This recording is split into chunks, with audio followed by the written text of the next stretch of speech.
vehicle tires and 5 stones found in a motor vehicle make Sienta registration number KDB 704A light blue in color. And the date of arrest is 8/8/2024, and the suspects were in custody by the time of the preparation of this charge sheet on 8th of August 2024.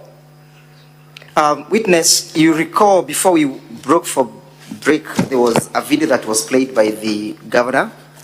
Yes? Yes, yes. And the video, I want you to speak to the said video number 18, VKM 18. Can be played.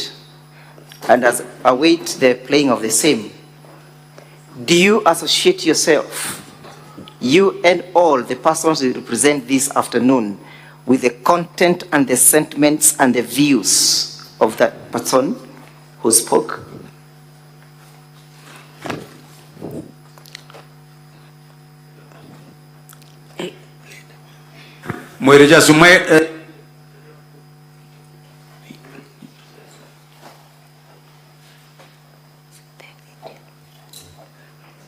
The one that was played just before we broke.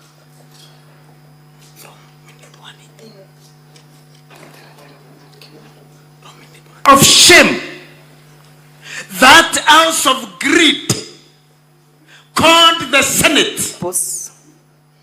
Who is that speaking?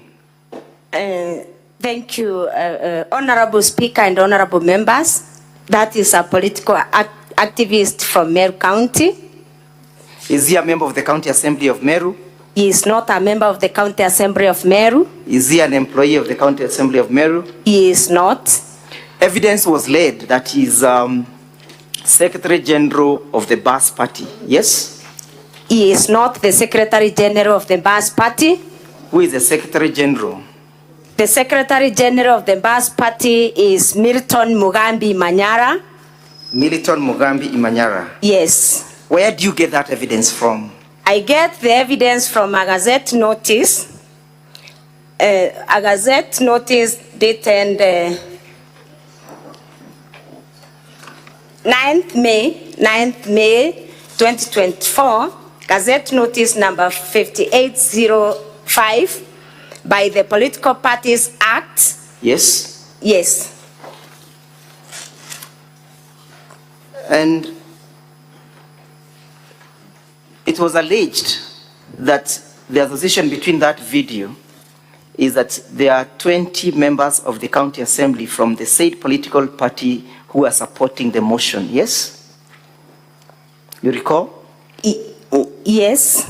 What is your testimony in that respect? Are all the members of Bas Party supporting the motion? No. Yes? Proceed. Only 3 of them did not support the motion. Actually, they voted against the motion. Were they removed from the committees? No. And what is the association of Mr. Mugambi, the Secretary General of the Bas Party, with the governor, the current association? The current Secretary General of the Bas Party has been nominated for appointment as the new legal advisor of the governor Meru County, and his recruitment is in the process. What did you say that he's currently? He has been nominated as the current legal advisor of the governor, and his recruitment is in process in the County Public Service Board. So the governor has a closer association with the said party, correct? Yes. And you, before the proceeding of this motion, did you get any letter from any political party trying to advise you on how to proceed? No. Did you recall receiving the letter from the UDA political party?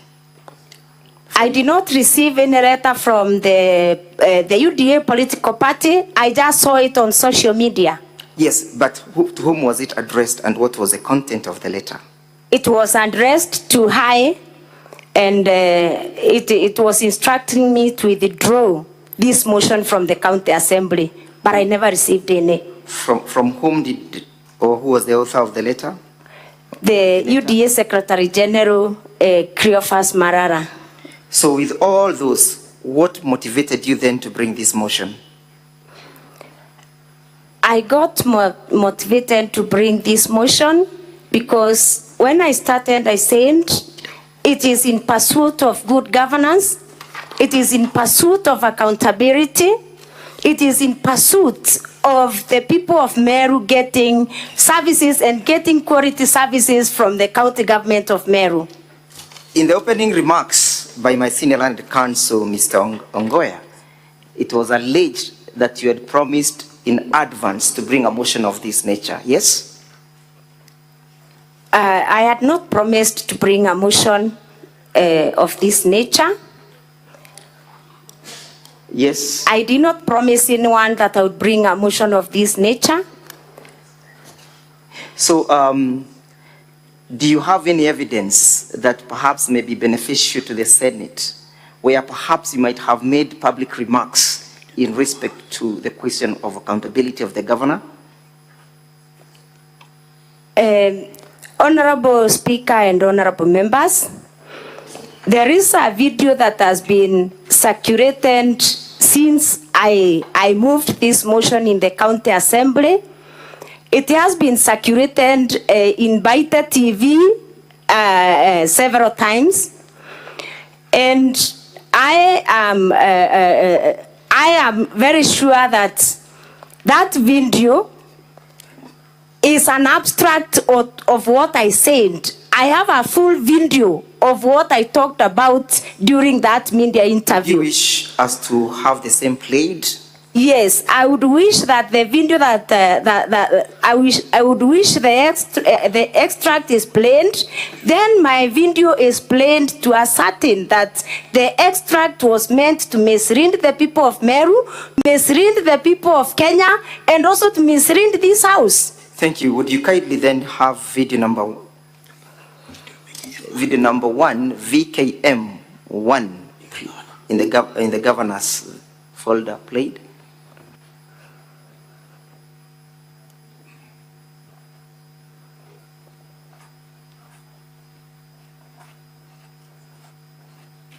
Ndenda kuromba seneti yetu e Kenya bakeyo tucokeria Kawira Mwangaza bamenye Kawira twina maita yangi ya tantatu ja umwinga tukamwinga bachokia tukenga mwanga maita ya ronda ya tantatu jathire kenda tuja kwira Meru we did our best itwagereria. Honorable Senators, I'm sure the majority of you may not understand that language, and I can see the translation is running quite fast. Do I then make an application that will be provided with an interpreter, Honorable Speaker? All the transcripts are clear. Well, unless honorable senators are doubting the English translation. I am well guided, I'm well guided. Then, if they have any difficulties, they will certainly I'm well make guided. their position known. I am well guided. Then let's proceed. Ndenda kuromba seneti yetu e Kenya bakeyo tucokeria Kawira Mwangaza bamenye Kawira twina maita yangi ya tantatu ja umwinga tukamwinga bachokia tukenga mwanga maita ya ronda ya tantatu jathire kenda tuja kwira Meru we did our best itwagereria kwinga seneti igicokaia. Yes, let's play video 2 in our bundle of document videos.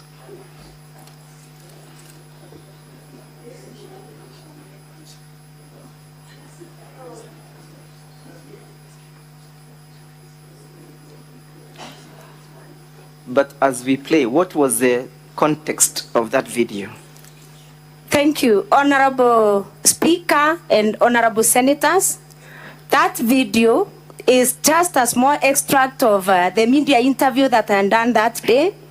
And fortunately or unfortunately, I done that media interview when another impeachment was being considered in this house. And it happened that, Honorable Speaker and Honorable Members, that in a range where I lastly taught as a teacher, there was a problem some 20 cows and die and I don't know whether it is dying. The village and lost around 20 cows, and they were feeling that they needed services, that is vaccination services from the county government of Meru. And those are the issues, Honorable Speaker and Honorable Senators, that made me to do that media interview, asking the county government of Meru to give the people of Meru services and quality services. When was this? That was around the time that the other impeachment was was in this house. There was an outbreak of a disease in that area. Do you have the full text of that video? Yes. Would you wish to have it played? I would wish to have it played. In our bundle of document, video number 2, the county assembly. Now, Council, before you play that video, we have one of our senators, Senator Christola Sige, who is visually impaired, and she may not be able to see the English rendered translation. In this case, we may need a translator who will be able to translate and explain by word so that the Honorable Senator can be comfortable with the translation. Can we have a translator coming in, please? I am well guided. Then we can be proceeding perhaps with a bit of the evidence as we await the translator. Sure, proceed. Most obliged.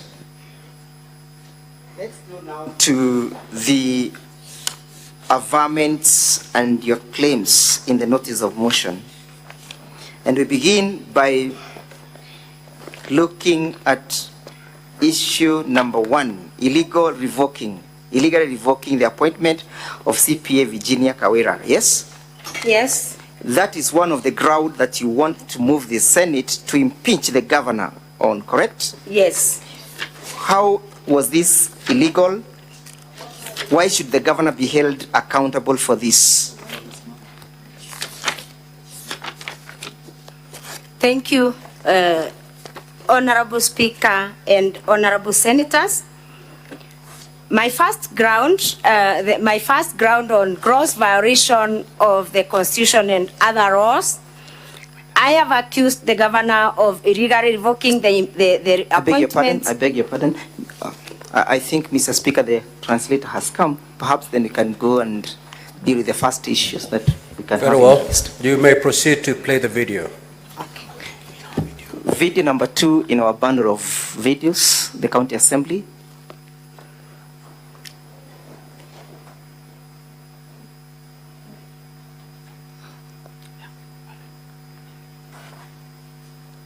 That is the video in support of the impeachment motion. Not that one. Not that one.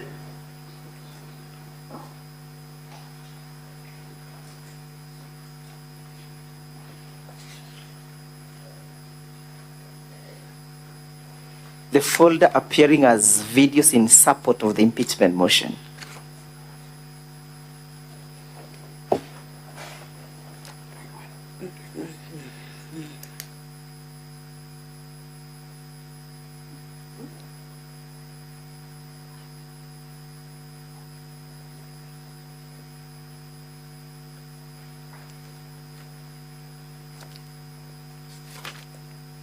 Na approximately chikwete ng'ombe 20 na nyokuwa ng'ombe okwe ng'ombe kama 20 liters ngiri magana jeri lafure milioni inya ire chanto boru ko chumbete kura ni migambo ya mwenda mukindi ura ne mukarirido wandiri yoruko igoro rachumirite gutariria sarira bokurukira tarimi bang'ombe sheria ntereu ni kwithira bamwe barimi ng'ombe ciao no kachigutotoro ne ontuchite mtinda wa murimo jwa ngozi na ndinaru MC wa korotwa kirebunge ya Meru zipola kinyawijeke. Yes, you can interpret. Thank you very much, Honorable Speaker and Honorable members. My name is Mutembei from KBC, Mwago FM. We came here as translators, and I'm with Dan here, my friend.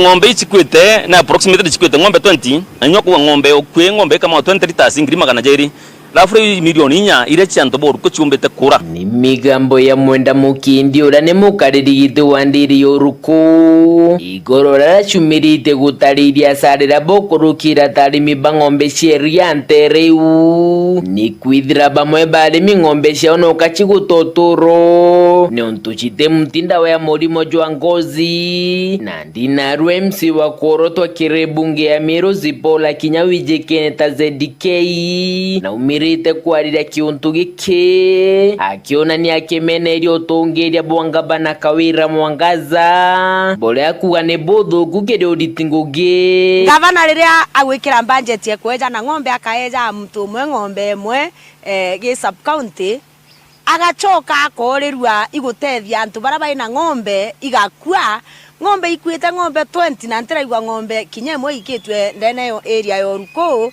ndenda kuga thirikari ikitu mitukuga thirikari witibwa nombi na ikitu mitukwira wananchi ba Meru na antu ba Kenya in general Kawira Mwangaza na Remingugi no ntutumba kuikira budget ya kuraira mtu mwenyo ng'ombe ndene ya sub county kantura uchoka urekeria ng'ombe 20 cia baraba inacio batikwenda kwewa ikwa utikweja na services cha extension Korokize ndike no ugite kirirwa ngiruro rimi bwandithia gabana Mwangaza aditiria litinguge barabara ko bisine aleta bangi babero barabate na kadhalika kulita ngugi Kawira Mwangaza gutonyo bisine alitire director uria we ngugi ya kumenyera ngugi ugwitwa David Mugambi a PhD onda amurito ofisi neu amuikia kaguru Mugambi utengugi alita kaguru no tutengugire kaguru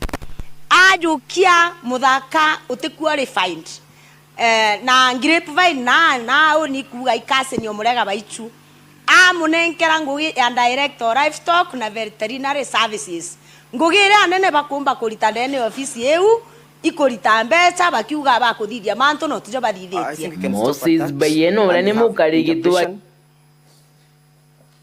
The report continues to say that according to the mover of the motion, she is saying that Kawira Mwangaza has failed the community of Meru now that she is not providing the extension services to the community. That's why the cows are dying.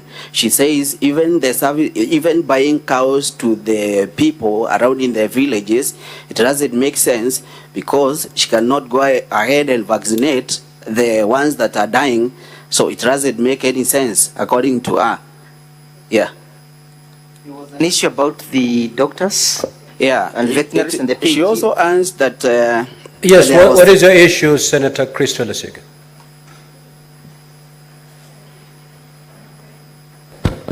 Thank you very much, Speaker. I would have hoped, Speaker, that because the Meru County Assembly have brought us here for a third time, they would know that there is a senator with a visual impairment here. And what, Speaker, I am witnessing happening is a paraphrasing of the video and not a direct translation. The video has gone on for almost 2 minutes and the translator has paraphrased for about 15 or 20 seconds, which means that it's not a direct translation, but a paraphrasing. And that, to me, is unacceptable, Chair. Everyone else can see every single word, and I feel that the translator should do a better job. Otherwise, we can bring somebody else who can translate verbatim. Thank you, Speaker. So, Counsel for the County Assembly. I thought as the video was running, the translator was taking notes. Correct. So that they can be able to translate verbatim. We are going to replay that video, one sentence at a time, so that it becomes a true rendition of what has been said in that vernacular. I don't know with the technology that is available, Secretariat, because I've seen the tendency, I've witnessed a tendency where you pause and it disappears altogether. Are we able to, after one sentence, be able to pause, take a translation, and then proceed that way? Or if we do pause, then the video disappears altogether like I've just witnessed? ng'ombe chikwete ng'ombe 20 anyoko ng'ombe okwe ng'ombe kama 20 liters ngiri magana jeri.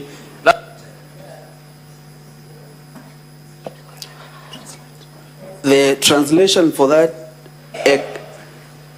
a cow producing 20 liters of milk costs 200,000 Kenya shillings.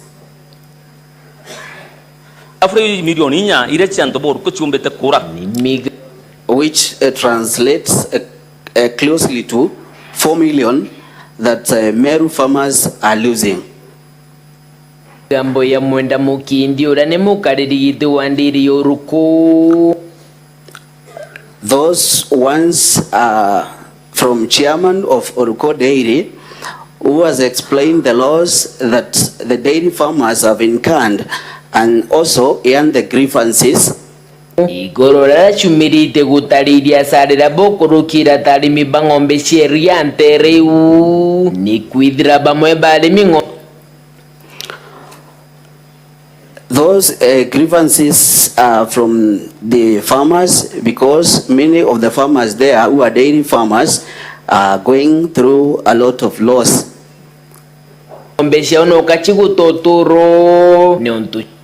Their cows are losing lives every day.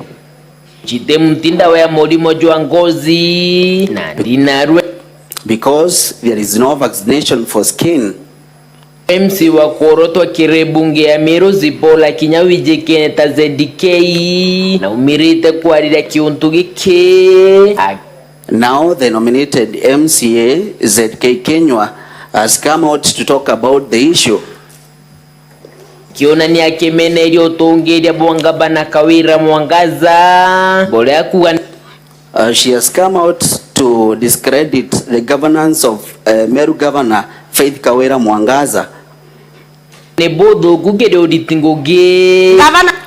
She has been saying it is banned for the service of Meru.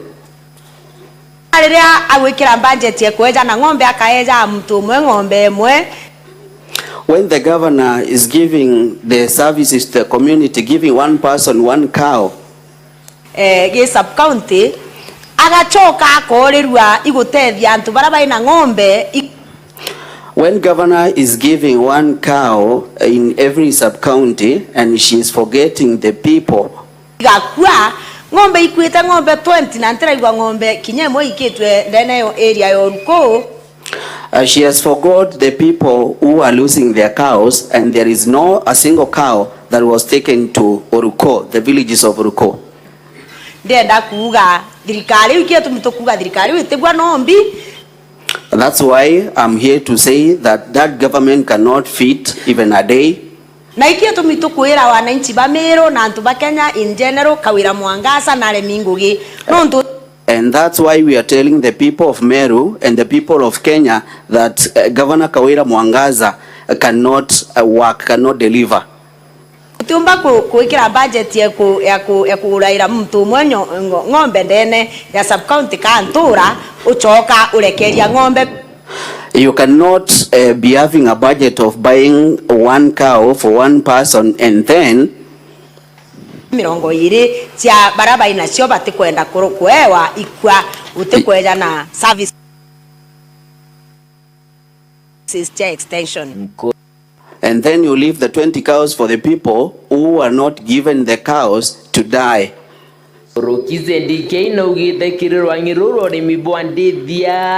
Gabana Mwangaza alitinguge barabara kwa bisine. ZDK continues to say that in this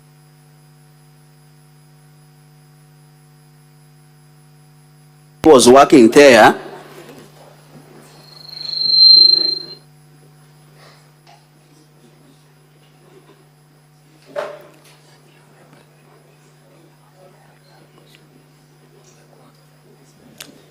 Keep playing the video. Aleta bangi babero barabate na kadhalika kulita ngugi. Kawira Mwangaza gutonyo obisine alitera director uria we ngugi ya kumenyera ngugi. She has that Governor Mwangaza, after making transfers, she brought in some other people who are not competent to that job. David Mugambi, That a is PhD David holder. She transferred David Mugambi, who was a PhD holder. Amulito ofisi neu, amuikia Kaguru, Mugambi utengu yarita Kaguru no tutengu giri Kaguru. The personnel was transferred from that ministry and taken to Kaguru. Mugambi doesn't work anymore. Ajukia mudaka utequalified. She allows that the governor took someone, a young man who was not competent. Their story is talking about saying that that person who was brought in is related to Murega Baichu. And director livestock na veterinary services. And then this person was given the work of livestock and veterinary services.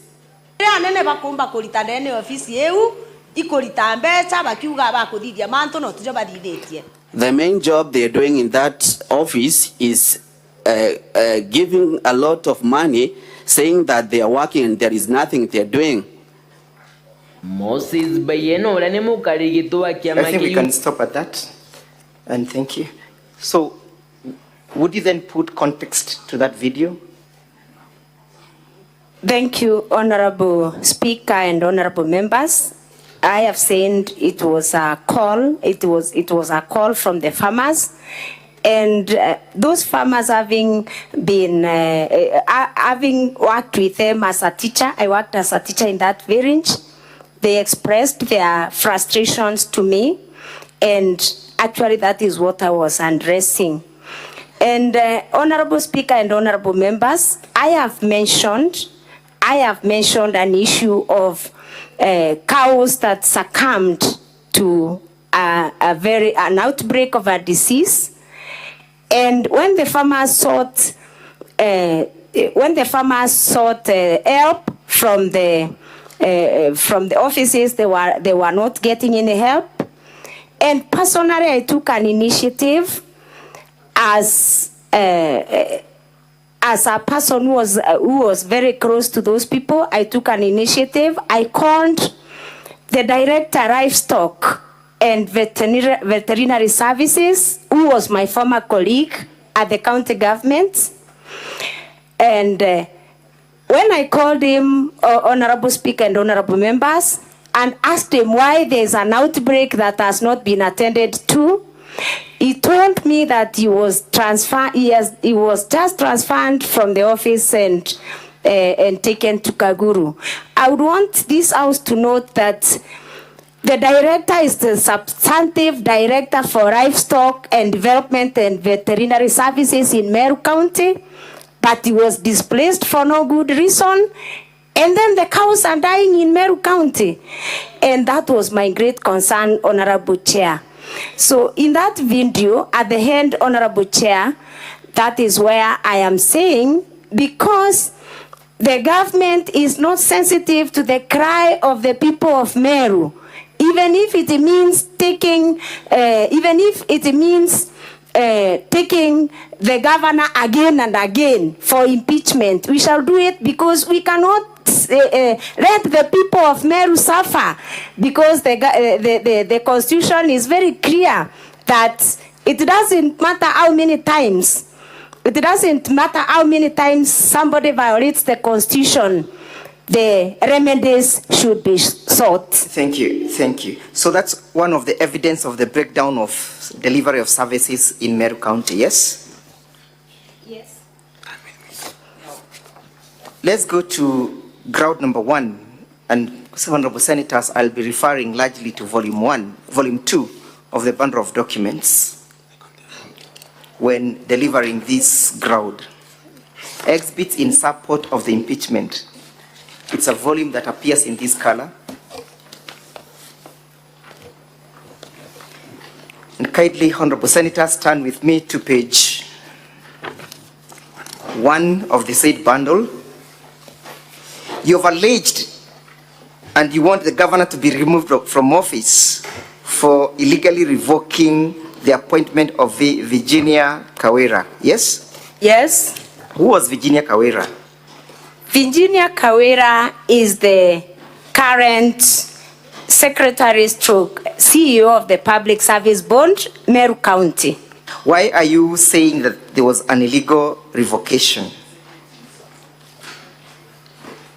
The governor of Meru, through a letter dated 8th March 2024. Honorable the Senator, the letter appears at page 1 of that volume. Yes? Proceed. The governor of Meru County, through a letter dated 8th March 2024, wrote to the Secretary Public Service Board revoking. The reference is revocation of your appointment as the Secretary stroke CEO, Meru County Public Service Board. So, why are you calling it illegal revocation? Was the right procedure followed in her the revocation of the appointment? I'm calling it an illegal revocation because the appointment of the CEO of the Public Service Board can only be revoked or can only be revoked with a vote of not less than 75% of all the members of the County Assembly of Meru. Was this process subjected to the County Assembly? No. Honorable Senators, kindly again refer with me to volume 3. It's a green bundle that appears like this. And you turn with me to page 51. It's a bundle that contains the laws applicable. In this case, honorable members will be relying on section 58, subsection 5. That is page 51 of this bundle, volume 3. Yes, what does that provision say? Provision number 5 for the County Government of the County Government Act says the members of the board may be removed from office A on grounds set out for the removal of members of a constitutional commission under the Article 251(1) of the Constitution, and B by a vote of not less than 75% of all the members of the County Assembly. Is that therefore the violation that the County Assembly is aggrieved of? Yes. Was the Constitution under Article 51 followed in our removal? No. 251, Honorable Senators, it's at page 28 of the same bundle. Did Governor Kawira follow the provisions of Article 251 of the Constitution? No. Does that therefore amount to a violation of the Constitution and any other written law? Yes. Were the grounds under Article 51 met? No, they were not met. You have seen the governor's evidence and response indicating that she revoked her pursuant to an advisory by her legal advisor, yes? Yes. Does an advisory by a legal advisor supersede the provisions of the law? No. You have made an application before this Senate this morning to summon the said legal advisor, yes? Yes. Is it your testimony that the documents that we raised in the morning amounts to a forgery? Yes. Have you called a witness to testify to that effect through the summoning by the Senate? Yes.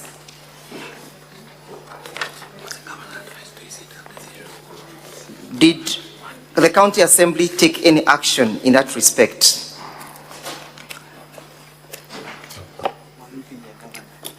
The County Assembly has taken the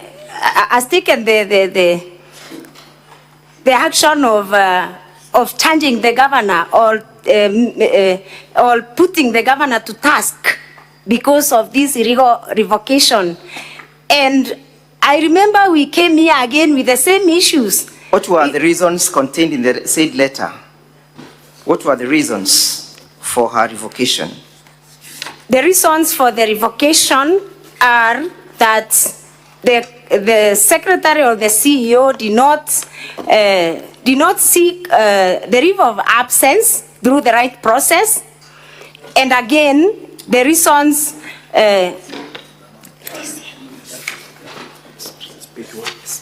Yes, you're referring to page 1 of the said volume. On page 1, sorry, Honorable Chair and Honorable members, I'm sorry for that mishap. But I am noting that the reason for the governor revoking this appointment is found on page 1 of volume 2. In summary, please. In summary, it is said that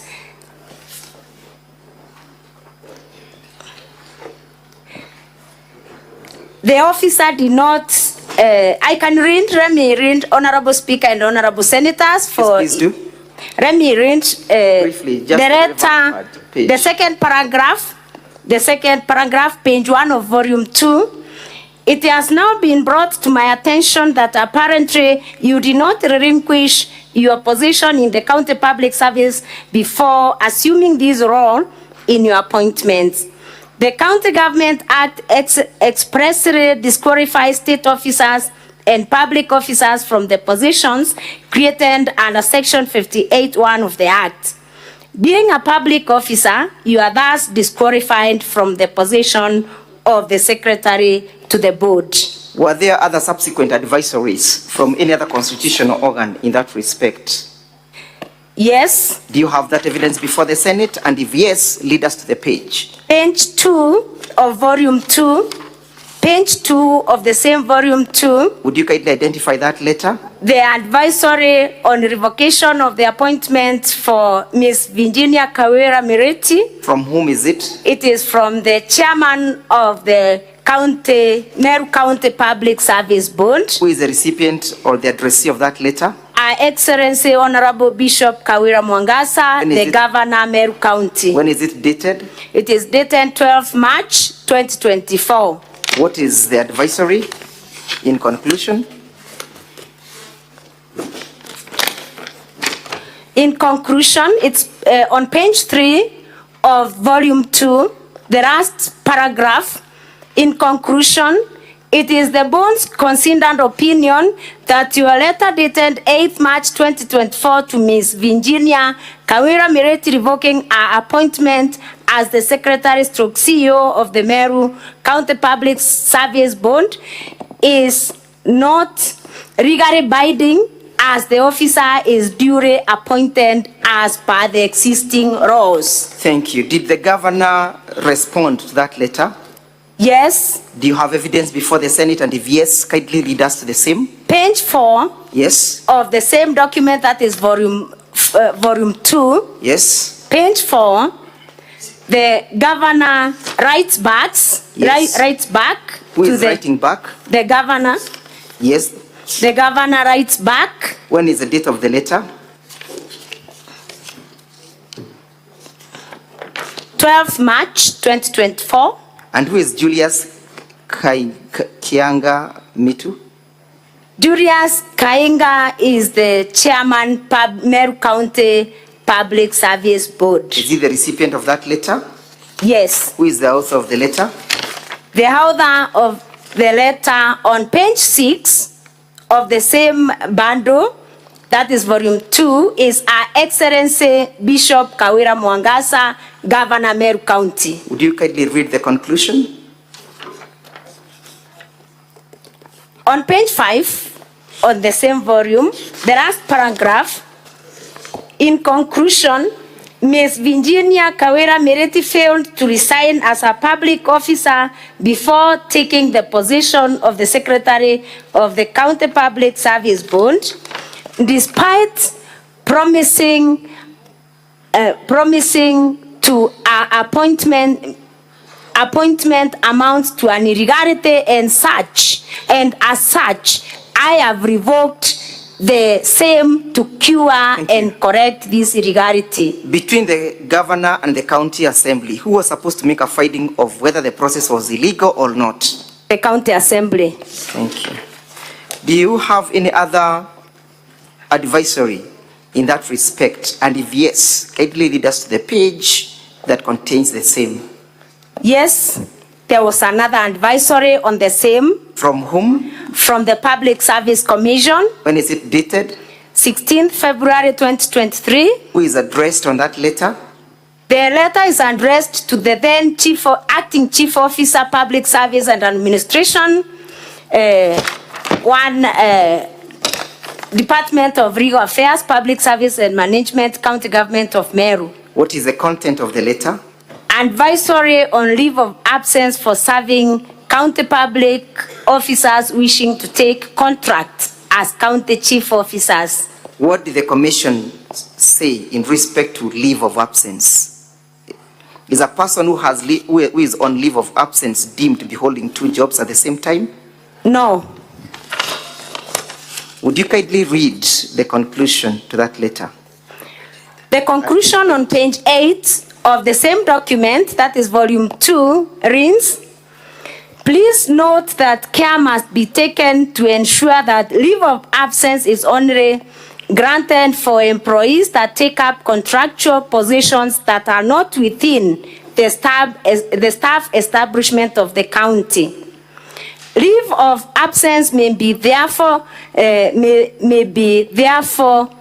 applicable to employees appointed to positions of the county secretary, members of county executive committee, chief officer, personal staff of the governor, and members of the county public service board and the county assembly service board or other contractual appointments in other bodies outside the county public service to which an officer cannot be seconded or transferred. So is it your evidence, therefore, that the said Virginia had qualified for leave of absence? Yes. And what circumstances is she holding the current position? Is she permanent and pensionable, or she's on contractual basis? Virginia Kawira is on a contract of 6 years as required by the law. Have you lined up her as a witness before this assembly? Yes. And did the governor, you have evidence that the governor never heeded to that advice, yes? Yes. What did she do therein after? The aggrieved person, that is Virginia Kawira Mireti, went to court. Yes. And she is in the office courtesy of a court order. Do you have that evidence before the assembly? And if yes, it is on page 9. Is that a copy of the court order? Yes. And do you have the court pleadings before the Senate to prove your case?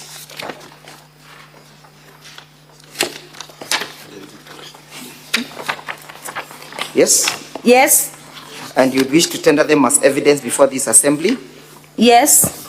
In summary, in respect to that particular ground, was the revocation lawful? It wasn't. Did it violate the Constitution? It violated the Constitution. Did it violate Section 58, subsection 4 and 5 and Section 59A of the County Government Act? Yes. Did it violate Article 251 of the Constitution? Yes. Is that a ground under Article 181 and Section 33 of the removal of a governor? Yes. Thank you. Let's go to the next point. Failing to appoint the chairpersons of Meru County Revenue and Board and Meru Microfinance.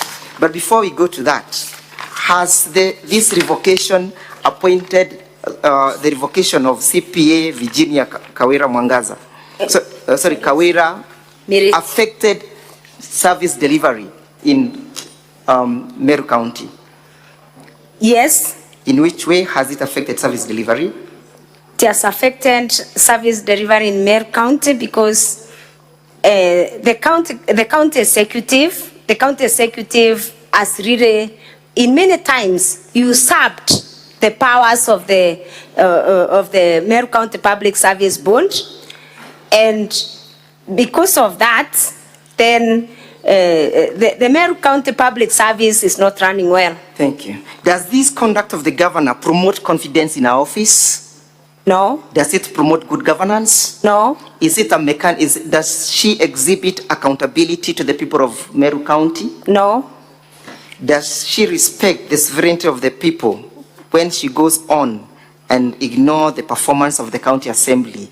Does she uphold the sovereignty of the people as enshrined in Article 1 of the Constitution? No. Does it violate the provisions of Article 73 of the Constitution under the Leadership and Integrity Act? Yes. Thank you. Let's proceed to issue number 2. You say that she must be removed from office, and you crave to this assembly to do so for having failed to appoint the chairpersons of the Meru County Revenue Board, Meru Microfinance Corporation, Meru Youth Service Board, and Meru County Investment and Development Corporations as required by the law, thus failing to operationalize the said boards and or illegally appointing the chairperson. Yes? Yes. Why do you want her to be removed from office on that basis? How has she failed to appoint the chairperson of Meru County Revenue Board? The governor has failed to appoint the chairperson of the Meru County Revenue Board because after the expiry of the terms of office of these bonds have had no board chairman, and I believe even the board members, because we have not seen any board member gazetted after the expiry of the other board members. So by not appointing the board members, who are actually the ones who are supposed to supervise and also ensure accountability in these bonds, this means that the bonds have continued, or the secretariats of these bonds have continued to expend public funds without authority. And this is an action that may be subject to abuse. And I believe... Yes. Yes. Proceed. And I believe when there's a bond and it's not constitutionally constituted, it amounts to abuse of office and a violation of the statutes that govern that institution. Who was responsible of appointing these boards, the chairpersons of these boards? The governor. Is there any act of parliament or act of the county government of Meru indicating so or giving her the power to do so? Yes. Yes? Yes. Would you kindly read us to that provision and is it before the assembly?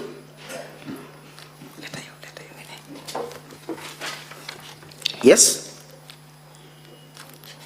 Just a moment. And as you proceed to indicate to us, how has this affected the delivery and the performance of the county government of Meru? I have said it has affected the development and performance of the county government of Meru because in the budget, these bonds are allocated a big amount of money, millions and millions of money, and this is public funds that should be spent prudently, and also the amounts of money should be spent with a lot of accountability and also supervision. And again, these bonds are the ones that approve expenditures for these bodies. The bond is the one that approves expenditures for the bonds. So it means without a bond, there's no approval of expenditures, and then there's no accountability. Can the board secretariat undertake that function in the absence of the chairman? The secretariat have no mandate. They have no mandate from the county laws and the county statutes to undertake any spending without the approval of the board. Kindly lead the Senate to the law that says it's only the governor who can appoint the chairpersons. The Meru County Revenue Act, Section 6, talks about the composition of the board, and Section 6(1)(a) talks about the board shall consist of an executive chairperson appointed by the governor with the approval of the county assembly. Who are the other members? The other members of the board are the chief officer for the time being responsible for finance. C, the chief executive officer who shall be an ex-officio member and the secretary to the board. And D, 2 professionals appointed by the executive member through a competitive process in consultation with the governor. And E, it says not more than 2/3 of the members shall be of the same gender. So according to that provision of the Act, it's only the chairman who is an outsider from the existing systems of the county government, yes? No, Who else is a member? there are 2 others I've just read, 2 other members. Is that meant to enhance accountability in the boards? It is meant to enhance the accountability in the boards. In the absentia, can the accountability be enhanced or upheld? It cannot. Can the secretariat expend monies allocated to the board in the absentia of the chairperson? No. Has these boards been expending money? Yes. Do you have evidence before the Senate? Yes. Yes. Kindly lead us to that provision where the evidence is found. It's another volume.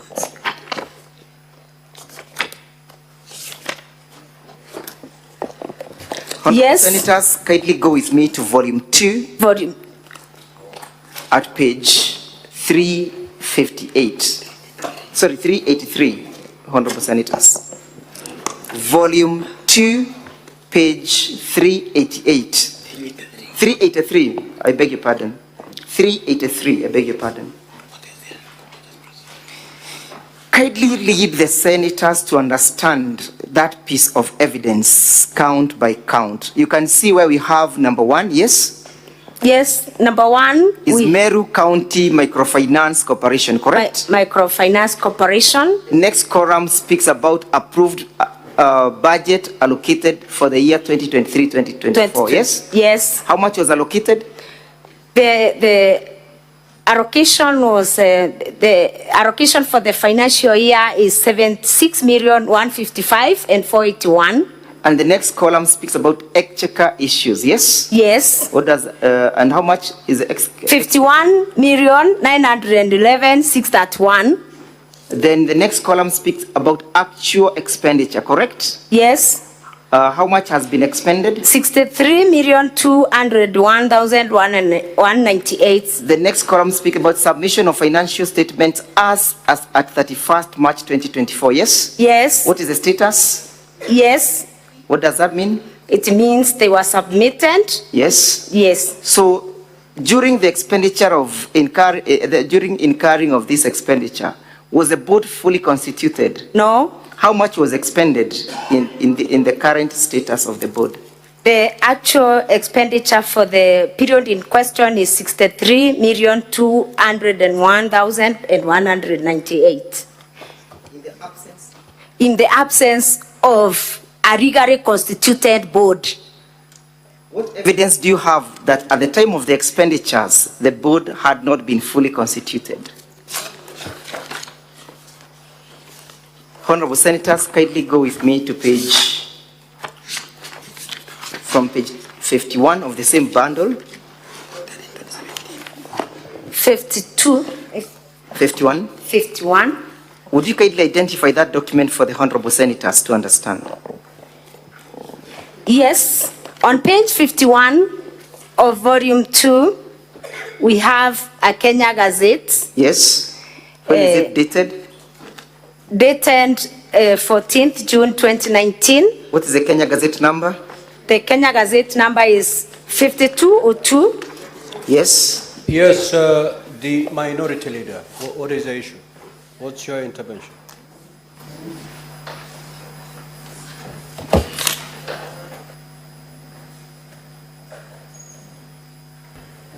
Can the council go slightly slow? Because we are trying to catch up with these volumes here as he keeps on leading the witness. So if you can go slow, we are slightly, we're also recording. So, Council, if you refer to a page, allow the senators to get to that page. I am well before guided. You flip to another page. Otherwise, then you will lose them along the way. I am humbly Proceed. guided, and I beg, I apologize for the same. You have done slightly over 1 hour, so just be guided on the time. Let's go to page 48 of the same bundle. Madam Witness, what is reflected in that particular page? Page 48, we have It's a gazettement, correct? It's a gazette notice. Who is being gazetted? We have a number of gazette notices. You can see the gazette number 5200, correct? 5200. Yes, let's deal with that first. The gazette notice on number 5200 is the Meru County Investment and Development Corporation Act. Yes. And the gazetted person, the chairperson is Felicity Biriri. When is it dated? It is dated 13th November 2017. When was the period of the chairperson supposed to run? It was supposed to run for a period of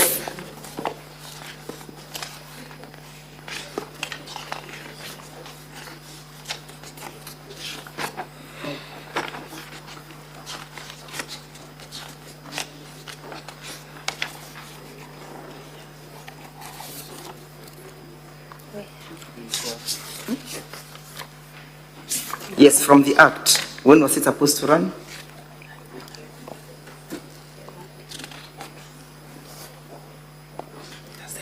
It's not clear from this gazette notice, Honorable. When was their term of service supposed to expire? 3 years?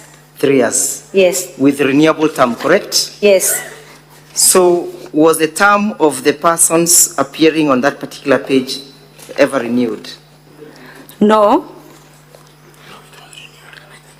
Look at page 55.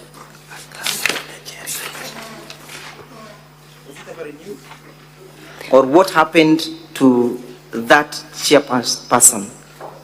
This chairperson resigned on page 55. This chairperson resigned in 2022 to vie for the position of women rep. Do you have evidence of the resignation? Yes, on page 55.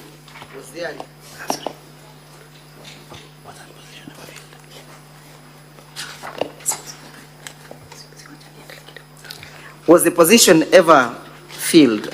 No. Pursuant to the resignation? No. What is the status of that chairmanship? Still vacant. Still vacant. And were they expending all these amounts while the position is vacant? The evidence that you give us at page 383? Yes. Is that... Let's go to the next gazettement. At page 49. You can see where we have the gazette notice number 5202, yes? Yes. You can see that it relates to the Meru County Revenue Board, correct? Yes. You can read that the gazettement was done to run for a period of 3 years, correct? Yes. And that it was done, the appointment was done pursuant to section 4, subsection 1 of the Meru County Government Revenue Board, correct? Yes. Who was being gazetted? The chairman, Meru County Revenue Board. And he was gazetted on the 14th of December 2027, correct? 2017. When was his term supposed to expire? 2017. And upon the expiry, was it ever extended? No. Look at page 52.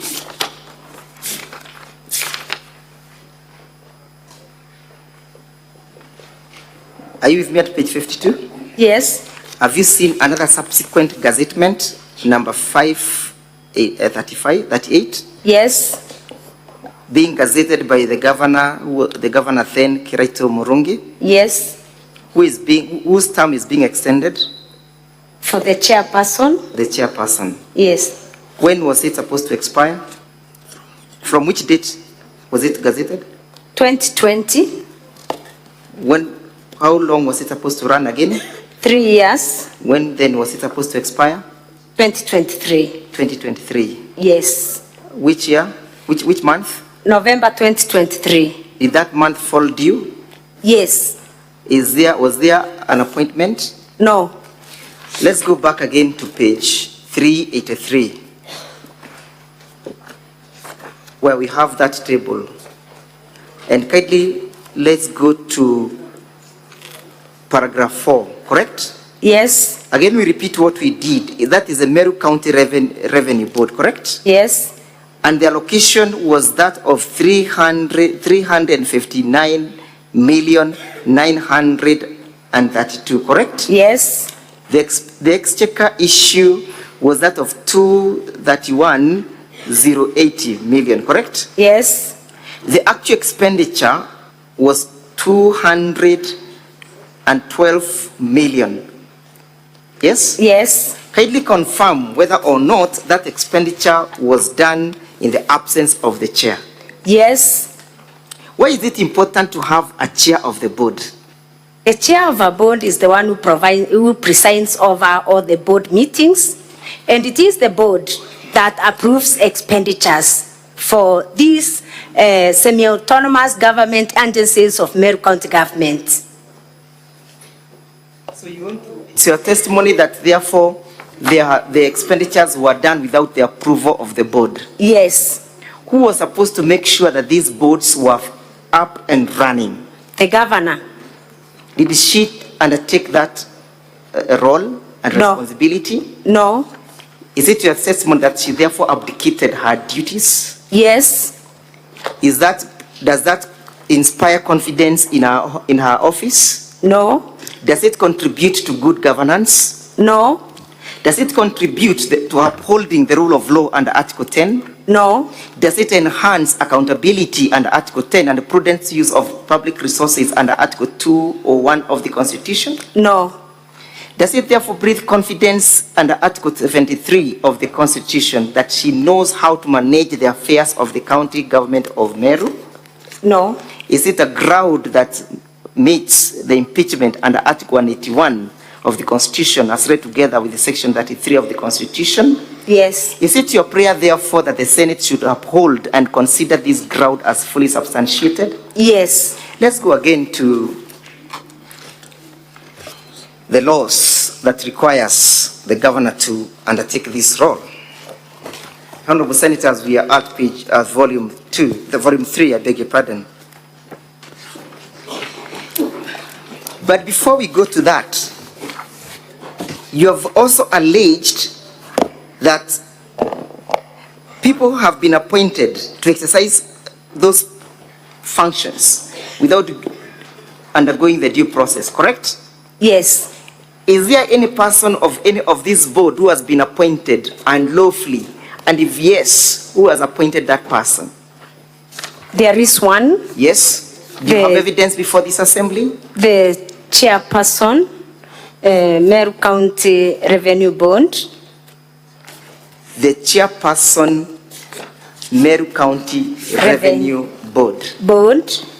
Where is that evidence? Honorable Senators, again refer with me to volume 2 at page 43 of that bundle. Honorable Senators, volume 2, page 43. Yes. Page 43 of volume 2. What is that document about? It is the responsibility of the board to recruit on behalf of the board. So on this page, we have a Meru County Revenue Board job advertisement, advertising for a vacancy for the position. Again, who is the originator of that advertisement? The originator of the advertisement on page 46. No, I'm asking, who is the author of this document? Is it Meru County Revenue Board? The Meru County Revenue Board. Are they advertising for vacancies and positions of the chief executive officers? Yes. Are they therefore inviting the members of the public to participate in that process? Yes. Yes? Yes. Who was to be the recipient of the application forms? The chairman, Board of Directors, Meru County Revenue Board. Do you wish to refer the Honorable Senators to page 46 of your evidence? Yes. What is contained at that page? It is the instructions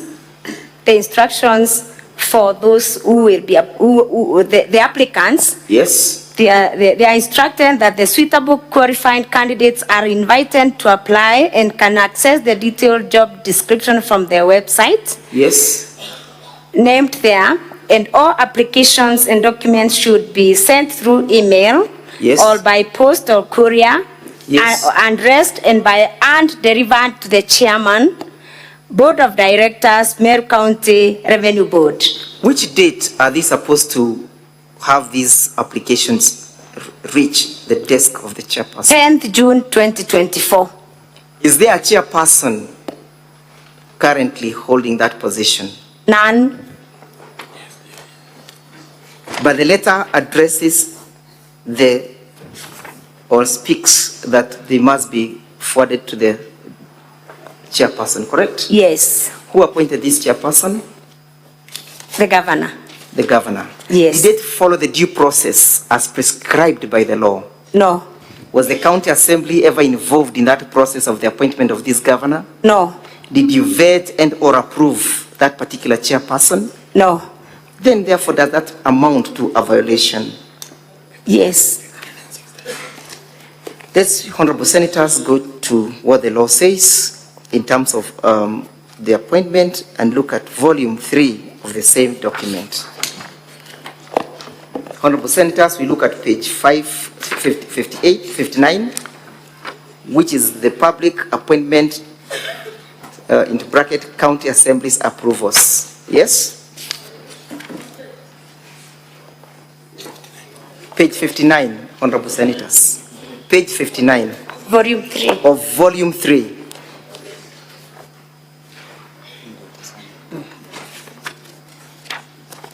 And honorable senators, if you're with me, kindly let us look at section 4 of the said provision.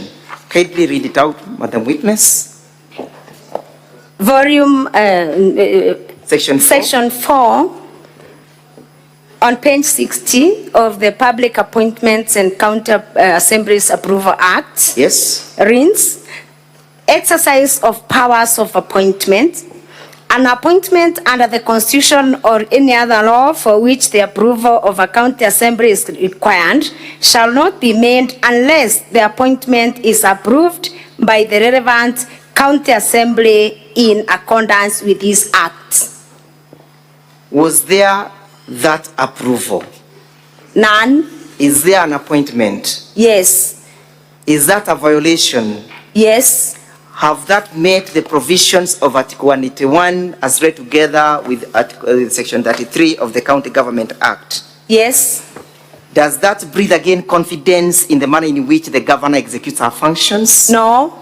Does it call for accountability and Article 10 that the county organs will be held accountable for their actions? Yes. Does it breathe confidence in the rule of law? It doesn't. Is it prudent utilization of the public funds? No. Under Article 201 of the Constitution? No. Let's go together with now at ground number 3. You want the governor to be removed from office for refusing to implement the recommendations and or resolutions of the county assembly. Yes? Yes. That required the dismissal of Dr. Kiambi Aderu Lambura and Chief of Staff Harrison Gatobu Nsamba Mbili. Yes? Yes. And you're saying it's for gross violation of the Constitution. Yes? Yes. Would you kindly lead the assembly briefly to circumstances that pre-existed before these resolutions were met? Was Yes. there a public petition? Yes, there was a public petition number 1. Do you have that public petition before this assembly? Yes. Where do we find it in your bundle of documents? Is it again on volume 3? Volume 2? Okay.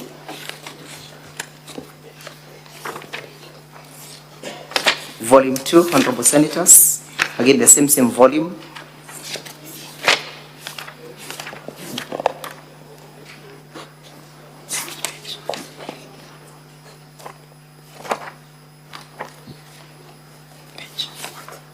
Honorable Senators, we look at page 140 of the bundles.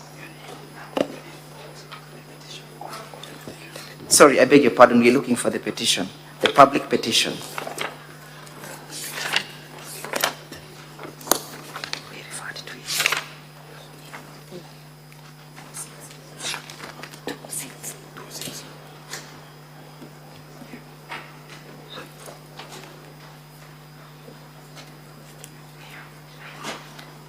Honorable Senators, we find it at page 206.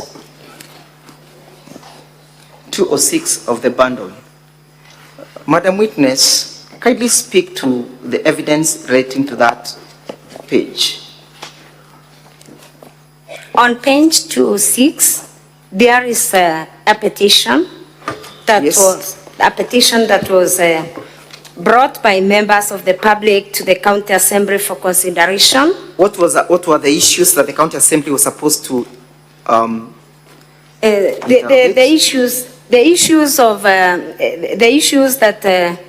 that members of the public were raising emanated actually from the last impeachments, where the governor said it is not me. For everything, it is not me. And the members of the public now saying, if it is not you, then there is somebody else. And they petitioned the County Assembly through this petition on page 206 to investigate and take action against those that were them. How many members? Because it wasn't the governor. How many members proposed that petition? 1,611 members of Meru County from all the 45 wards brought this petition to the County Assembly. Did they append their signatures to that particular petition in support of the same? Yes. Do we find that evidence from page 258? Yes. Did the County Assembly, sorry, you beg your pardon, Honorable Senators, should be from page 214. Volume 2, Honorable Senators. From page 214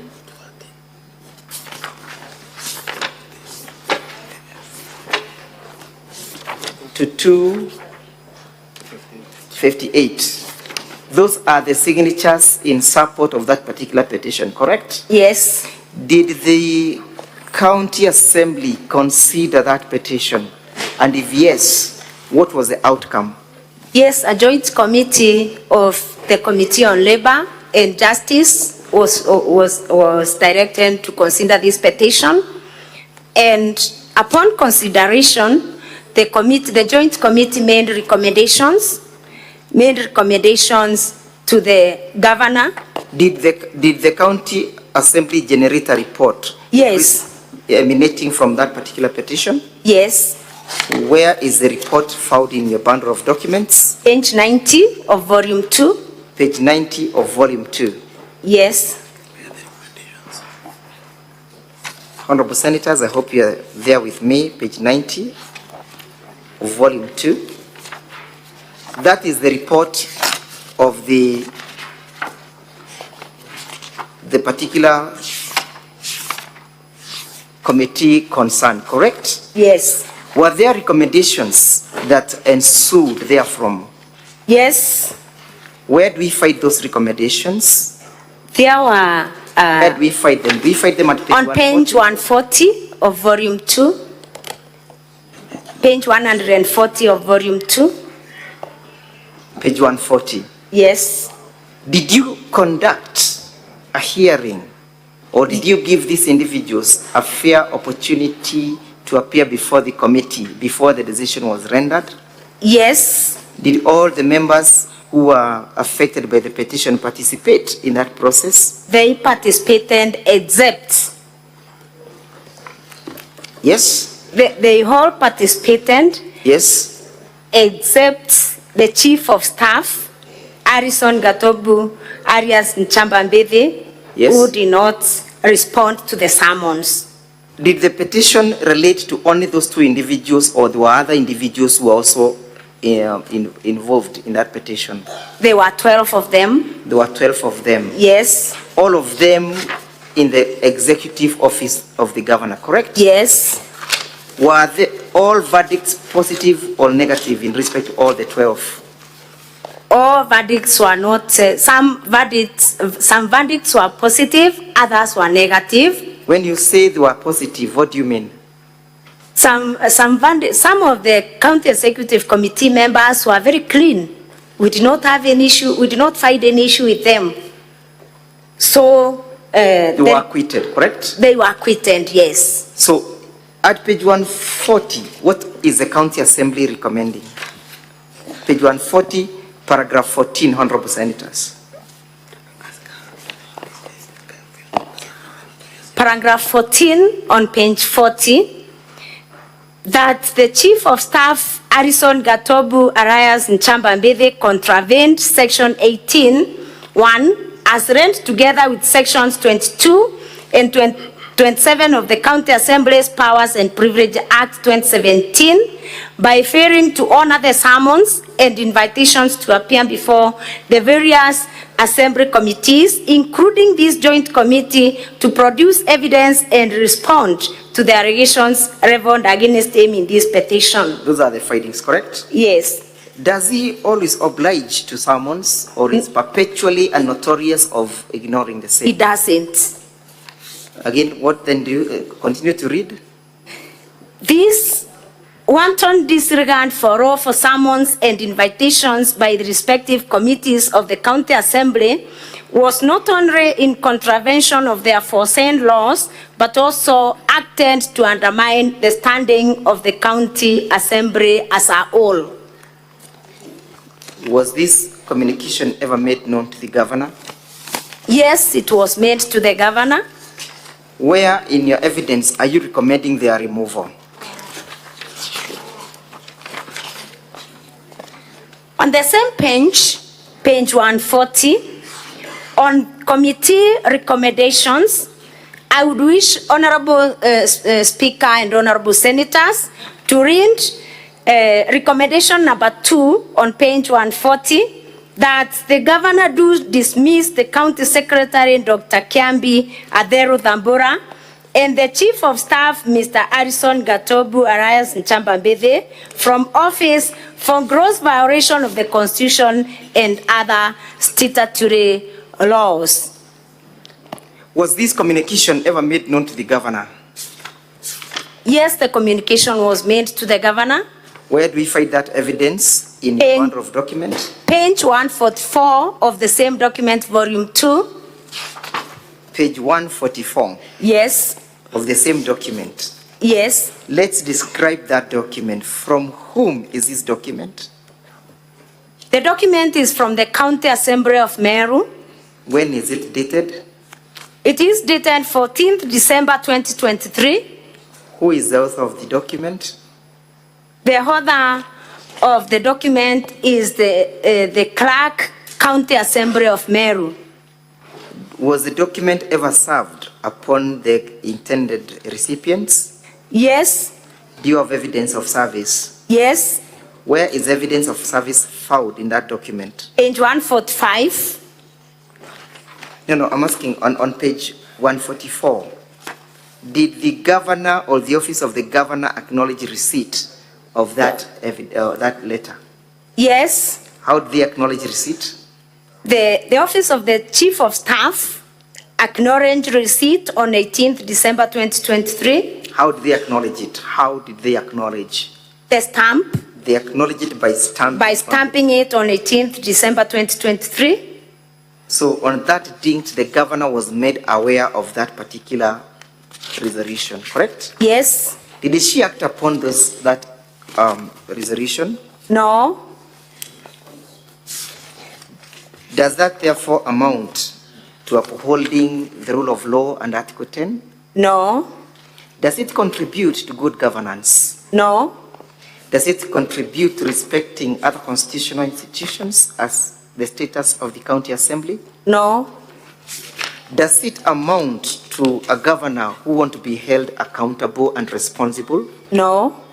Does it undermine the integrity and the power of the county assembly? Yes, it undermines. Does it therefore equally amount to violating Article 1 of the Constitution on the sovereignty of the people? Yes. Is that an impeachable ground under Article 181. Yes. As read together with Section 33 of the Constitution. Yes. Have you therefore substantiated your case as against the governor in respect to this particular allegation? Yes. How has their continuous holding of office compromised service delivery in Meru County? It has seriously compromised service delivery because all the illegal appointments made by the county government of Meru are made by the county secretary, including appointing very junior officers to very senior positions, which has seriously compromised service delivery in Meru County. And an instance like the one I talked about in the video, where an officer in job group M supervises officers in job group R. A moment, please. The honorable Yes. senators are taking note of that particular evidence. Yes. It's your evidence that they have compromised service delivery. Yes. And you have evidence to show how that has been compromised in the county. Yes. Where is that evidence? And as you look at the evidence, how has that been manifested?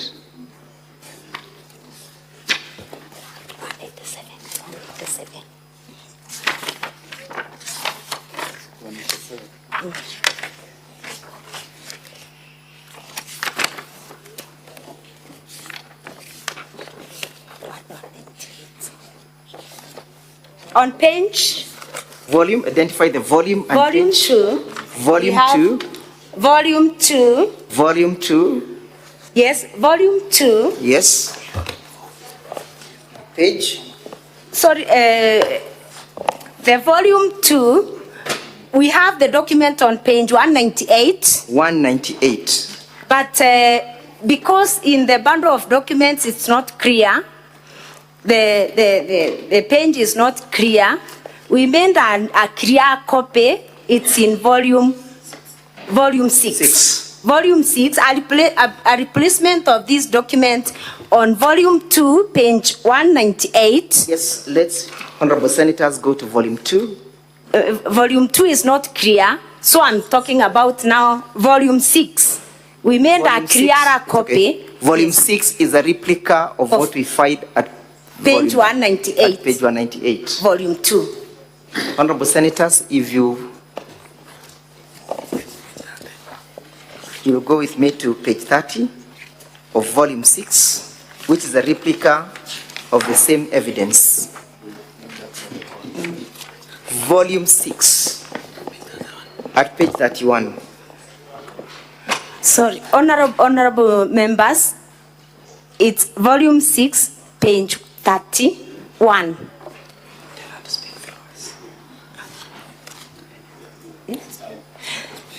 On this page, honorable speaker and honorable members. Yes.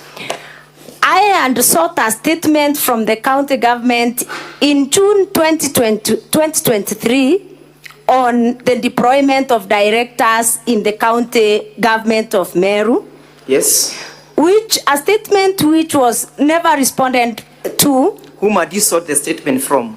From the county executive in charge. From the county executive in charge. Committee in charge. Right. The county executive was summoned by the assembly and gave us a list of directors that are working in the county government of Meru on page 31. Yes. And the illegal appointments I'm talking about, honorable members, are found on this page 31. And honorable speaker and honorable members, I would want to take you to the column on serial numbers. Number 8. This is the list of directors in Meru County. Yes. You will find that an officer by the name Kabuae Munene Eric. Paragraph name in terms of the numbers. Number 8. Number 8. Number 8. Yes. Honorable members. We have the identification number, correct? Yes. That one is lacking, yes. The name is Kabuae Munene Eric. Kabuae Munene Eric, a male, yes. A male. Job group J. Job group J. Yes. Job group J has been deployed illegally by the county secretary to act as the director ICT. For those who have experience in public service, honorable members, will bear witness that an officer in job group J is a very junior officer to supervise officers in job group P, job group Q, Thank you. job group R. That is delivered. Those are the illegal appointments we are accusing the county secretary of. Thank you, Madam Witness. Among others on that list, honorable members. Would you kindly point out other ones that amount that violation? Yes. Yes. Just Let's go down on serial number 24. Serial number 24. Yes. We have another officer in the name of Karaine Susan Gitura. Yes. Yes. Job group F. A female. Female. Female job group L. Job group L. Job group L is still a very junior job group. Cannot be appointed. A moment, Madam Madam Witness. Sorry. And kindly listen to me so that we may move together. Sorry. What is she being appointed to? Which department? Roles. Which position? Director. Which job group? The substantive appointment is R, job group R. Ordinarily it should be job group R. R. But who is being appointed here and she is in which job group? Karaine Susan Gitura is appointed to HAT job group R, and she is in job group L.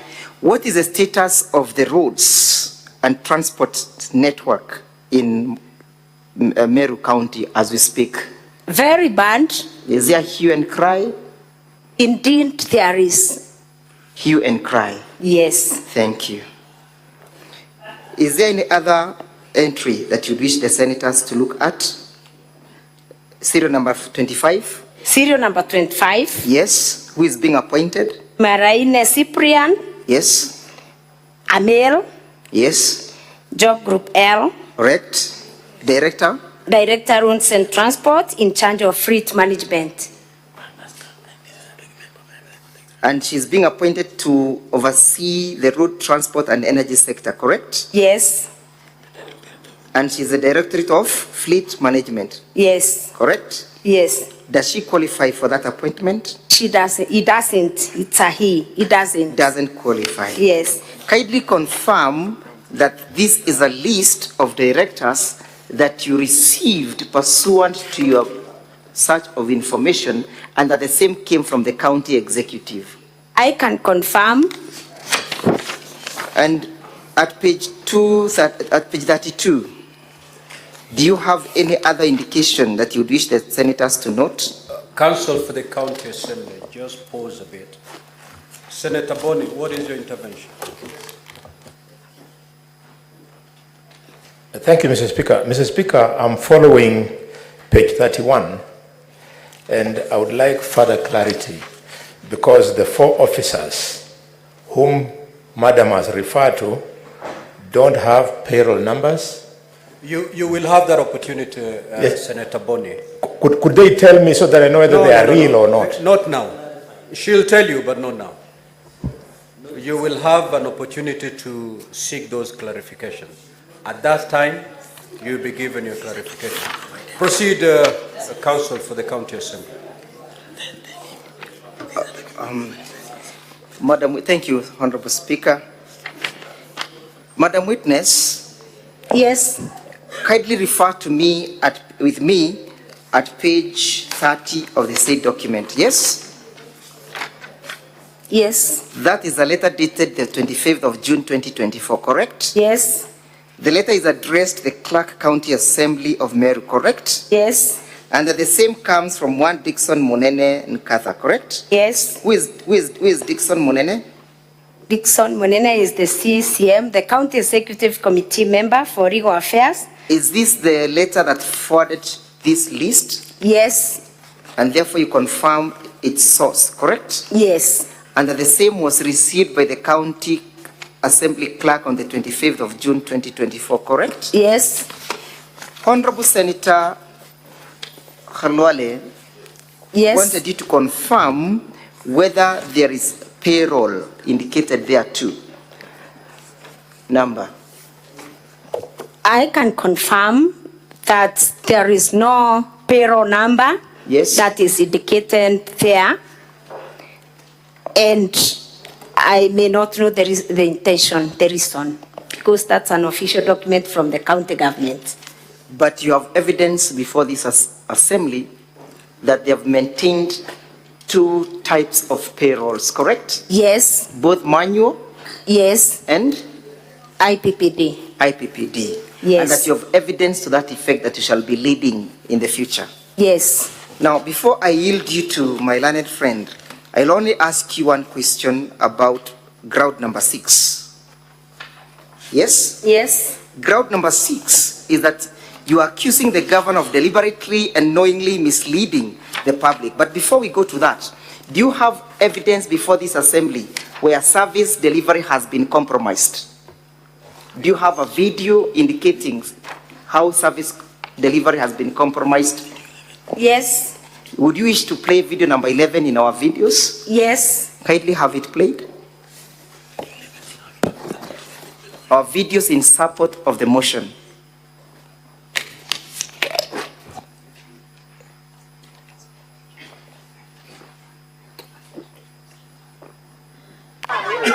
Honorable Madam Speaker, we might be requiring the assistance of the interpreter once more.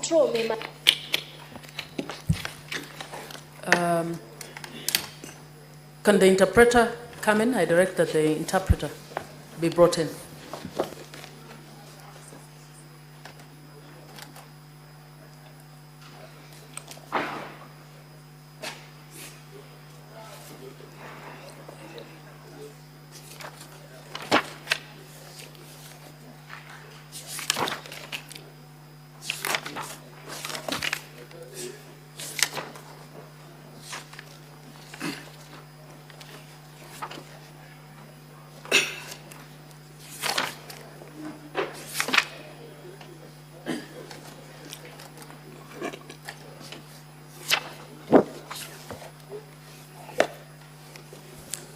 The interpreter is here.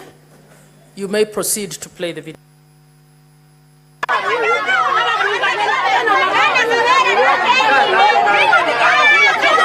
Akari muno ekoroba kiuchwa tigania central me maternity sibitare kiuchwa.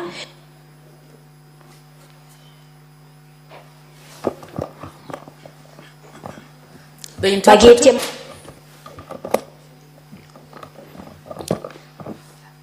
Thank you, Mr. Speaker and honorable members.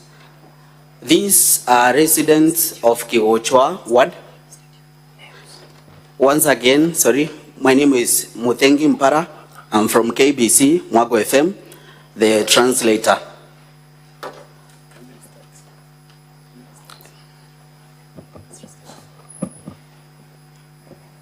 Are you translating the first part of that video? We're expecting that you will do that. Can you... Bakiwochwa tigania central me maternity sibitare kiuchwa bagetia machokyo kuma kemandaitare nara kinyaba kwenda kunenkerwa mwana ora inala simekire kwerwa mwana keni neke sibitare. These are women from Kigochwa who are doing a demonstration outside Kigochwa dispensary, and they want to know what is really happening after a woman was given, who was given birth outside the hospital. Aitederwa ne kurubangi bantora untuba kuwa ne watibone ne kemwana na kinyeina. The woman is delivered, assisted by other women from the village, and the people, the residents, say that it is a big risk to the kid and the mother herself.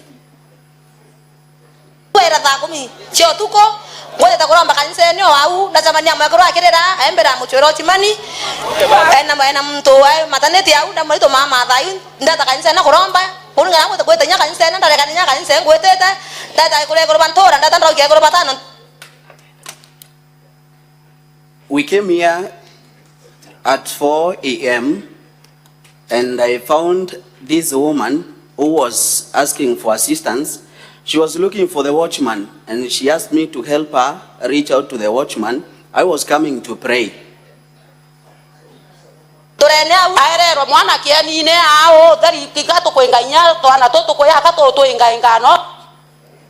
She was given the kid outside here on the field. We are chasing away the kids who want to join us in the process of helping during the delivery.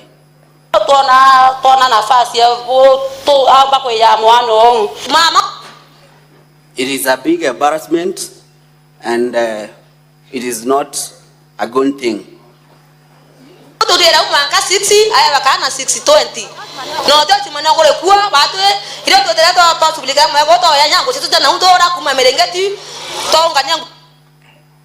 She was given the kid around 6:20. That's now when we came in, we went to the village to look for some clothing, the blankets, so that we can help cover the kid.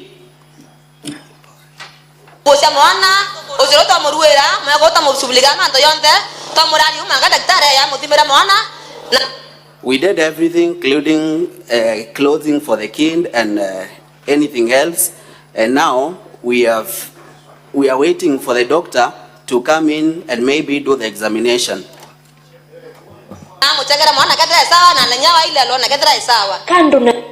The doctor will come. We are waiting for the doctor to come so that he can confirm whether the kid is okay or not.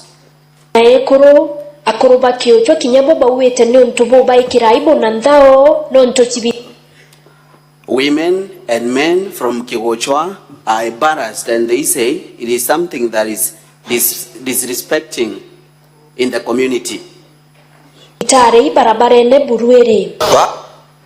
Especially now that the hospital is along the road.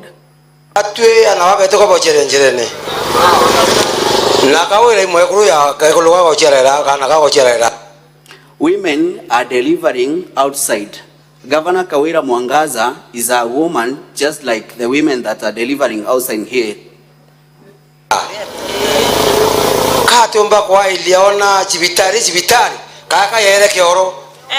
Why can she look at this hospital and take it like hospital, or has it become a toilet?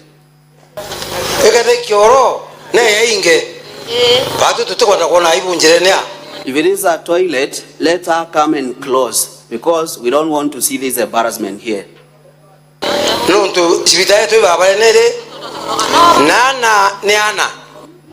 The hospital is along the road and kings are kings.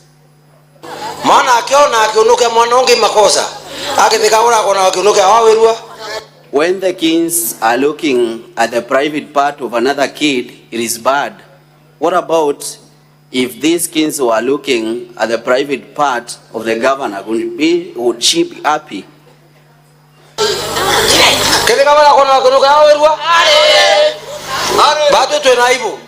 Would Kawira be happy if it was done to her? That's why we are embarrassed.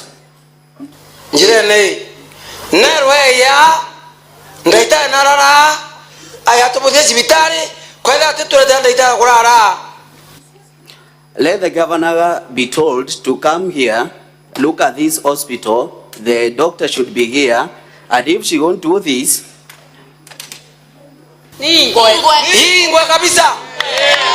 let the hospital be closed forever. Let the hospital be closed forever. We don't want to see the nakedness again.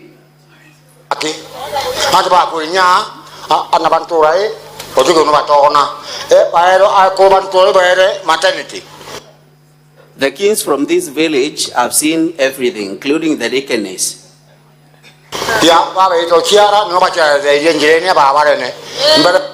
The women who have come for delivery, they usually get their kings outside here.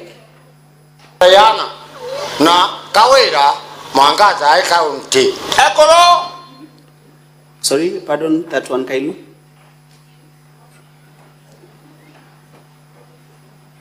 mbere yana na Kawira Mwangaza county ekolo. I can't really get that one kindly. There is something.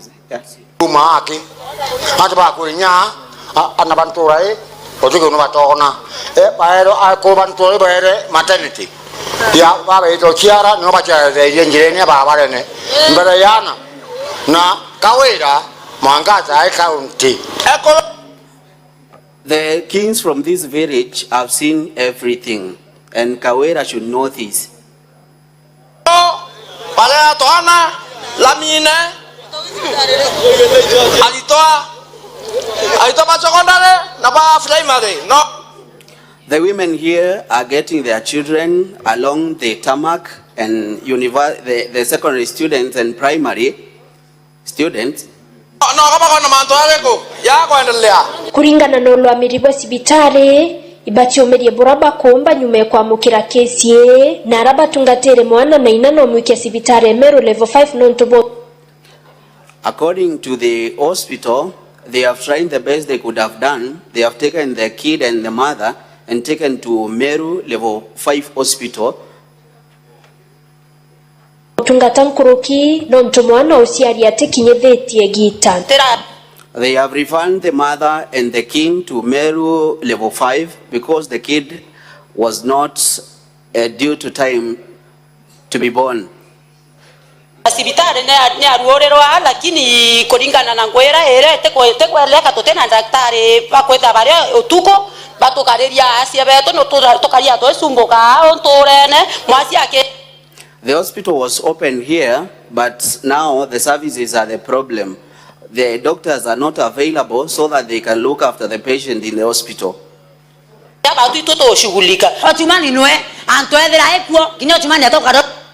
We have been left to do everything in the hospital, looking after the patient, and the watchman himself is not available.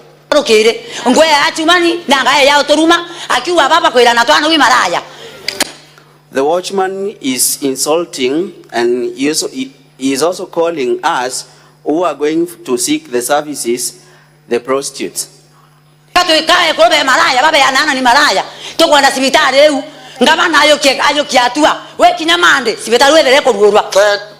We want the governor to take action. Before Monday, something has to be done. I think we can stop at that. Thank you. Madam Witness, Yes.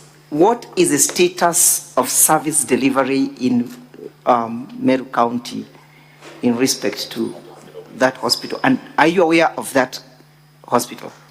Yes, I'm aware of that hospital. It is in Tigania East. Council, just to alert you that you have done 2 hours now. We're just about to conclude. Thank you, Madam Speaker. Yes? Is that the current status of hospitals? Yes. Did the governor offer any explanation or apology? No. Did the governor take any actions, any disciplinary actions to make sure that the hospital is up and running? No, I'm not aware of any. Look at page 10 of the motion, and you look at ground number 6.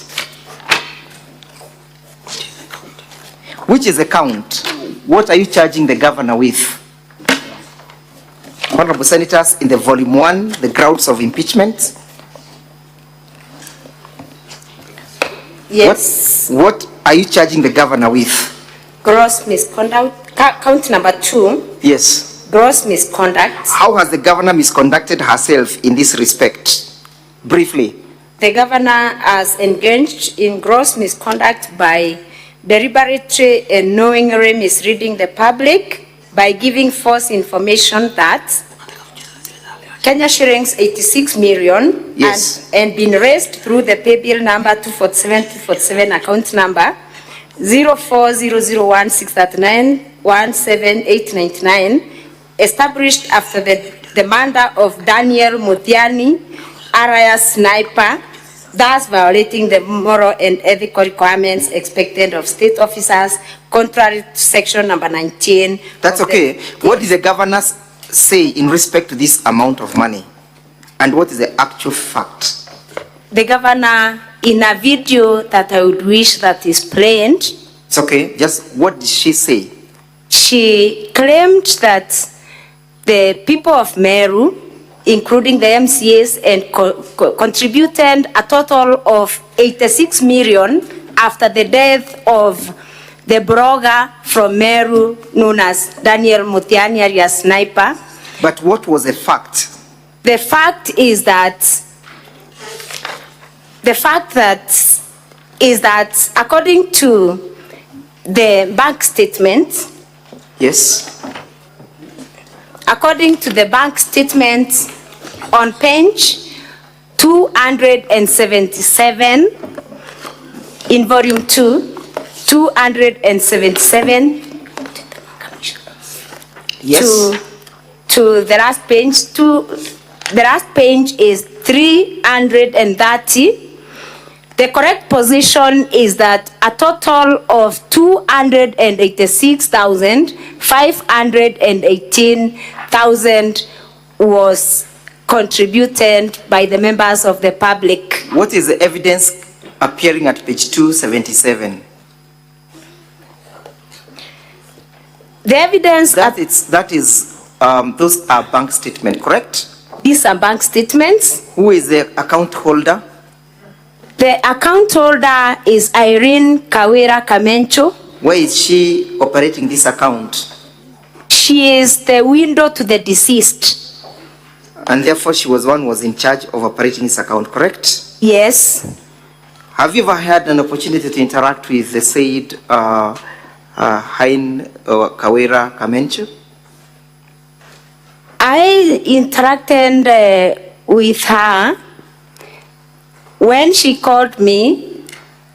She called me when she had me mention about the case of 86 million the day that I read a notice of motion. Yes. And she told me she got interested on this issue because I touched on an issue that is affecting her directly. Are you calling her as a witness in this case? Yes.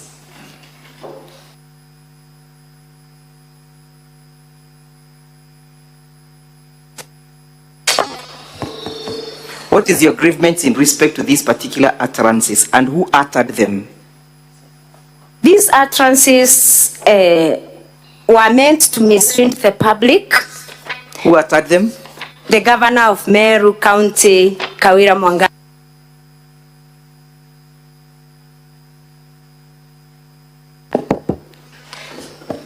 She uttered the utterances in a press briefing. Yes. Yes, she did in a press briefing.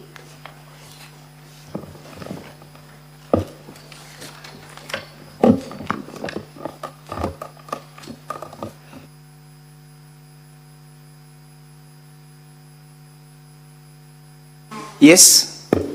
Yes. What else did she say in that press briefing?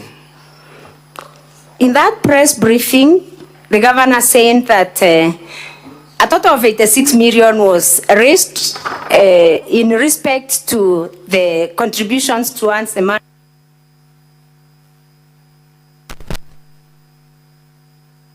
Was big. The window should be bought a Prado. Yes. A mansion should be built for her. Yes. And an education fund should be established out of the 86 million. And then she arranged that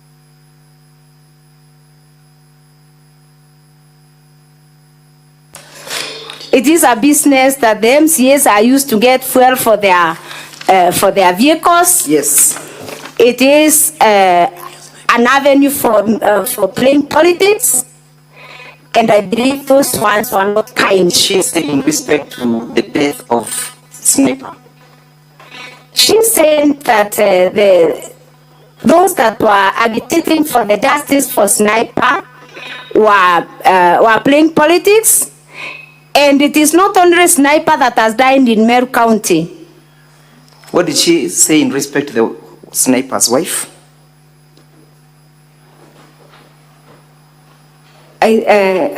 I pray that the video is plain cancelled because I can't remember everything offhand. Okay, let's have that video played. Let's have the video played. I've just given a few highlights.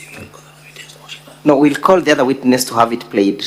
But did she make any remarks in respect to Sniper's wife? Yes, she talked about the Sniper's wife being built a mansion. No, in respect to her being or living with an MC. Oh, sorry, and forgotten that. She also arranged that the wife to Sniper had already been taken by one of the MCAs and was living with the MCAs, and therefore, well, it was meant to undermine the integrity of the MCAs. Thank you, Madam Witness. I want to yield you to my learned friend, Mr. Boniface Mawira, to take you through the last count. Thank you. Good afternoon, Madam Witness.